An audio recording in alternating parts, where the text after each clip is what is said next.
have the liberty of moving freely on the street. But the terrorists have the liberty because the government, they have the backing of the federal government. And the federal government of Nigeria, the whole world knows that they negotiate with terrorists, pay them money to release those they are holding ransom, and also absorb those of them that claim that they have repented into the Nigerian army, giving them uniforms and ID cards and ammunition and sending them to the east to go and kill our people. Brother Robert, this is what is happening in Biafra land. I wish you will go to Google and Google Biafra, or what's going on in Biafra land, or Google Nnamdi Kanu, what's going on in Biafra land, or Google IPOB. They will tell you a lot about what's going on in my country. The government liaises, go in conformity with terrorists from ISWAP, Al-Shabaab, Boko Haram, and all the wicked people. They come to rape our women, kill our men. They want to Islamize Nigeria. But that's not going to happen. If they can Islamize Nigeria, but not the Biafran land, we are Biafrans.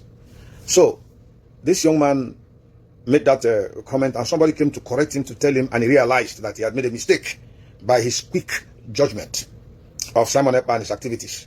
So, I'll advise Critic TV, I'll advise you, think, do your research very well before you come out to make comments, because the whole public is listening to you.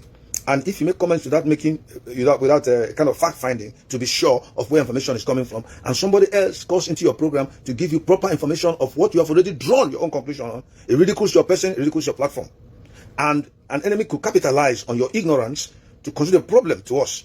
In this thing we are fighting, we're taking our cases to the diplomatic community. We're telling the whole world, we're bringing their attention. In fact, the United Nations recently declared the Nigerian government to have sinned against the international law by abducting Nnamdi Kanu from Kenya. It's an illegal rendition. And they asked them to release him unconditionally and pay damages. And all the policemen who were involved in it should be brought to book and judged. So you should be very careful, Critic News. You are too soon in making your comment. I don't know where you're standing. It's just an advice. I don't mean to challenge you. But if you take it bad and you want to take it upon me, no problem. I'll be willing to, iron it out. That I'm approaching you like a brand. I'm older than you, and I'm not taking advantage, but I'm appealing to you. Use your mind, use your brain. Before you do any publication, think very well. Do your researches. Now, let's look at Obi. Peter Obi went for... there was a mega crusade that Peter Obi was planning to come and attend in Owerri. A few days before then, he had been to Owerri. He sneaked in, met certain people, and went back. And when the day of the crusade came, people that came out on the street, contrary to the instructions given that there shall be no mega rally in Biafra land, any mega rally that will come up, that we should be sitting at home to show that Biafra wants to separate from Nigeria, either through referendum or by force, whichever way they choose to follow. And Nigeria is planning constantly. They have flooded our forests with men from Mauritania, the Sahel, Futajalon, Islamic fundamentalists from the northern part of Africa. They have flooded our land, in Igbo land, so that whenever they have the signal, they start killing us. They start destroying our people. The State Department is aware of it, Mr. Robert. The United Nations is aware of it. This thing is being sponsored by the British people. It's a long story.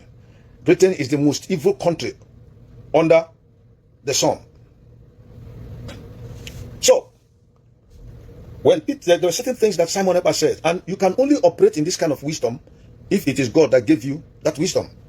If God didn't give it to you, you can't operate in such wisdom.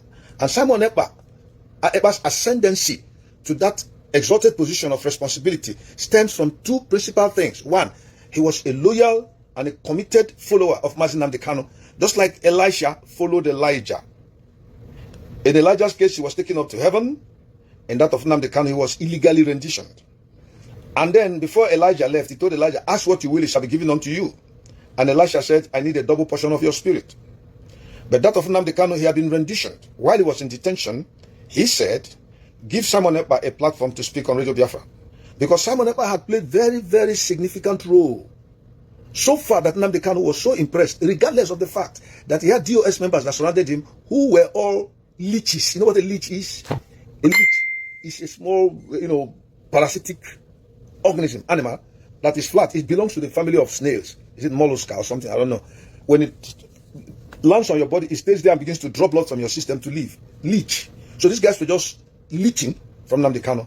And Nnamdi Kanu saw that he was surrounded by people, greedy men, who saw him as an ATM machine, or a meal ticket, or a road to popularity and honor. He decided now, the information we got, he was planning to make Simon Ekpa his HOD DOS. But unknown to Nnamdi Kanu, they had tapped his phone. Every conversation he was making, oh, these guys, God will judge you people. You will not go free from it. You will not go free. God will judge all of you one by one. If the information we got about you tapping Nnamdi Kanu's phone line is true. Because the person who told me is a direct inner caucus of the HOD, of the DOS. the person that told me that thing, directly in the inner caucus of DOS, who was also a very close confidant of Nnamdi Kanu. The person told me personally, he said that you guys tapped his phone. And as he was making his comments, people were listening. So as he was planning to do something to Simon, he must have been telling somebody, you guys planned this rendition and frustrated that thing. And even though he had been renditioned illegally in Nigeria, he said that Simon Ekpa should take a place and speak in voice of Biafra, because Nnamdi Kanu knew. Just like Joshua followed Moses in obedience and humility because he loved his master, and then Moses handed over authority to Joshua. That's how Nnamdi Kanu handed over to Simon Ekpa, because he followed him. That was the first thing. The second one is because Nnamdi Kanu now appointed Simon Ekpa. One, Simon Ekpa was faithful and obedient, was available to the master. And number two, Nnamdi Kanu saw it and appointed him. The very day Nnamdi Kanu said that thing, God took that word from Nnamdi Kanu's mouth, poured it on Simon Ekpa, and gave him wisdom. And that's why Simon Ekpa is operating in this kind of wisdom, where he could dismiss and sack all the DOS members, all of them, every one of them. He sacked them and closed that department for now. Not as if we're working against Nnamdi Kanu. No, all the people that constitute the DOS were all criminals. The good ones, they themselves sacked them. They threw away Madam Erewa.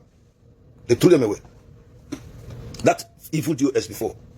So Simon Ekpa has been operating consistently with a wisdom that is phenomenal, and I appreciate that. That's why I want to look at Peter Obi's address. Peter Obi was supposed to be in a rally. He didn't go. One of the first observations in that rally is that there was no violence against those that came for the rally. They had expected that IPOB would go and fight the crowd that don't know anything, but we never did. They came, stayed until they left, to show you we are not violent. We don't believe in taking people's lives. We respect human life. We hold human life sacred. Number two, Peter Obi did not come for the rally. Neither did his assistant come. The obedient and the trustworthy, I don't know what they call him. Both of them did not come. That showed what? Number one, Peter Obi could be said to be smart. He anticipated that he might be attacked because there is no peace in the land. Unfortunately, the place where he was looking for the attack will never come from there, because we don't attack people. So he was smart. He backed out. Oh, somebody said Madam Erewa was not operating on the weekend. Of course, Madam Erewa was never with them. But they removed her from the US. They removed her. I know they sacked her, those wicked people. That's a great woman. I love her so much. I respect her. So, yes, Nnamdi Kanu wanted to make Mazi Simon Ekpa his deputy, and these guys didn't want it.